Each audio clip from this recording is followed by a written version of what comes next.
De même que les saints apôtres annonçaient au peuple la parole de Dieu et que leur âme était toute en Dieu, parce que vivait en eux l'Esprit de Dieu. Ainsi le moine contemple en esprit la grandeur de Dieu. Même s'il se trouve encore physiquement dans une étroite et pauvre cellule, il garde son cœur pour ne pas offenser son frère et ne pas contrister l'Esprit Saint par des pensées mauvaises. Il humilie son âme et ainsi tient à distance les esprits malins et de lui et des autres hommes qui implorent sa prière. Celui qui aime Dieu pour penser à lui jour et nuit, il n'y a rien qui pourrait l'en empêcher. Ainsi, rien n'empêchait les apôtres d'aimer le Seigneur. Ils vivaient dans le monde, mais le monde ne gênait nullement leur amour. Ils priaient pour le monde et proclamaient la parole. L'Esprit de Dieu nous apprend à prier partout, même au désert, pour tous les hommes, pour le monde entier. Il n'y a rien de meilleur que la prière. Les saints priaient sans cesse, ne restez pas une seconde sans prier. Celui qui est humble a déjà vaincu ses ennemis. Qui s'estime dans son cœur digne du feu éternel et fuit par les esprits malins et n'a aucune pensée mauvaise en son cœur. Mais son esprit et son cœur reposent entièrement dans le Seigneur, qui a connu l'Esprit Saint et par lui s'est revêtu d'humilité et devenu semblable à son Maître Jésus-Christ, le Fils de Dieu. Les saints pères plaçaient l'obéissance au-dessus du jeûne et des prières, car un moine désobéissant pourrait penser être un ascète ou un orant, alors que celui-là seul est pur d'esprit, qui remet sa volonté propre entre les mains de ses supérieurs et de son Père spirituel. Un moine désobéissant ne saura donc jamais ce qu'est la prière pure. Un homme orgueilleux et obstiné ne peut connaître la pureté spirituelle, même s'il vivait 100 ans dans son monastère.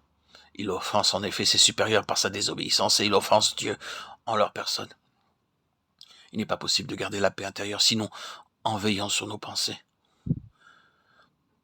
Ne pas juger les autres, Matthieu 7:1.